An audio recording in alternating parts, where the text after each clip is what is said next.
जय जय।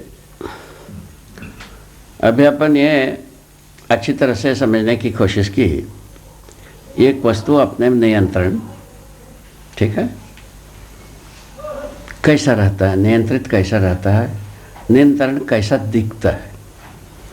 इस आँखों में जो नियंत्रण रेखा को देखने की बात आँख भी गवाही देता है कि प्रत्येक एक, चाहे एक छोटे से छोटे एक क्यों ना हो, बड़े से बड़े एक क्यों ना हो, इसके सभी ओर सत्ता घिरा हुआ दिखाई पड़ती है, आँखों में दिखाई पड़ती है।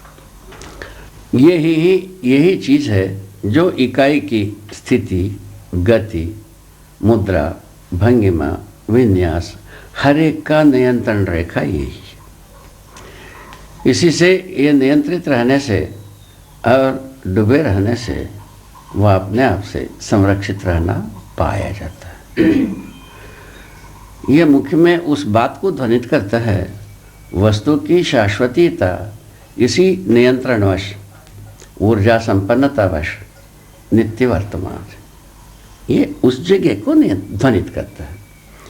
ये ध्वनि से हम नाशवाद से काफ़ी, नाशवाद से जैसा भयभीत होते हैं, वो भयभीति से दूर होने की एक बहुत अच्छी रास्ता है, सुलझा हुआ रास्ता है।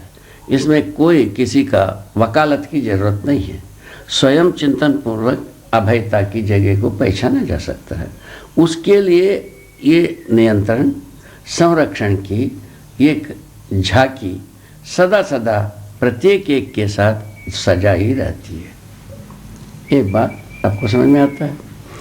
इसी एक के संज्ञा में जो कुछ भी है, इन्हीं में कुल मिलाकर के यही आकर्षण, प्रत्याकर्षण, विकर्षण, ये सारे चीज़ ये नियंत्रण रेखा में ही होता रहता है। नियंत्रण रेखा से बाहर जा कर के कुछ नहीं होता है। अब स्वयं में एक में अनेक क्रियाएं होते हैं, उसमें परस्पर नियंत्रण संतुलन की बात होती है। उसमें जो कुछ भी ताकतें हैं, ये स्वयं के संतुलन के लिए स्वयं लगाता है और सदा सदा बने रहने के लिए सत्ता में नित्य संरक्षण है ही है। इस ढंग से हम नाश के भय से मुक्ति होने की मार्ग है। एक ये है। दूसरा बात आती है नाश की भय से मुक्ति की, जीवन नित्य है, जीवन अक्षय शक्ति, अक्षय बल संपन्न है। जीवन का मृत्यु होती नहीं है, ना परिणाम होता है। अब होगा क्या भाई जीवन में? जागृति होगा या नहीं तो भ्रम रहेगा।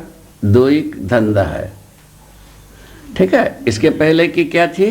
सारा भौतिक संसार में, रासायनिक संसार में श्रम, गति, परिणाम, इन तीनों पीछे पड़ा रहा। अब जीवन पद होने के पश्चात जीवन में क्या होगा? परिणाम का बातें समाप्त हो गई।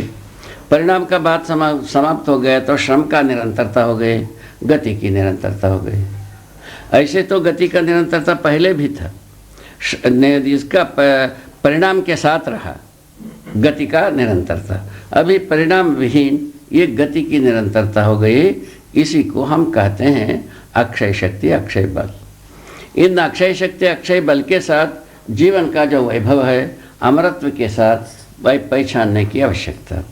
जो जीवन का अमरत्व समझ में आ जाए, ठीक है, ये समझ में आने से मृत्यु भय से आदमी छुटकारा पाता है। मरने की भय से माने आप सर्वथा मुक्त हो सकता है। यदि भय से मुक्त हो जाता है और धरती पर आदमी सर्वाधिक काम सऊर से कर पाता है। भय से मुक्त होने से सर्वाधिक कार्यों को भय से मुक्त होकर कर पाता है आदमी। भय से पीड़ित रहते हुए सही कार्य को भी हम गलत कर देते हैं। छोटी सी बात, क्या बात है? छोटी सी बात। भय के वशीभूत होकर हर सही कार्य को गलत कर देते हैं। भयभीत हो गए, एक आदमी हल जोतने लगा, कूड़ सीधा होवे नहीं करेगा, कूड़े सीध नहीं होगा। ना दिमाग के सीध रहेगा तो कूड़ काय को सीध होगा भाई? तो घर के अंदर रहेगा, वो जहाँ बैठना है वहाँ बैठेगा ना, और कोई विकृत स्थिति को पैदा कर देगा। डांटेगा, डपटेगा, ये होगा, वो होगा, ये होगा, स्वयं परेशान रहेगा, दूसरों को परेशान करेगा। वो तो सिद्धांत आता है, जो जिसके पास रहता है उसी को आवंटित किया करता है। उस आधार पर मनुष्य को शायद है ये भय से मुक्त होना बहुत आवश्यक, एक आवश्यकता। समस्या भी एक पीड़ा, समस्या को समाधान से तृप्त करने की आवश्यकता। समाधानित रहने से, भय से मुक्त रहने से आदमी सभी कार्य को सहूर से करता है।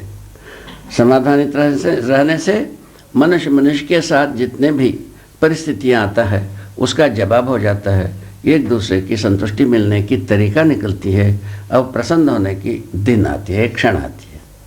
इसलिए समाधान एक बहुत ही मूलभूत आवश्यकता है।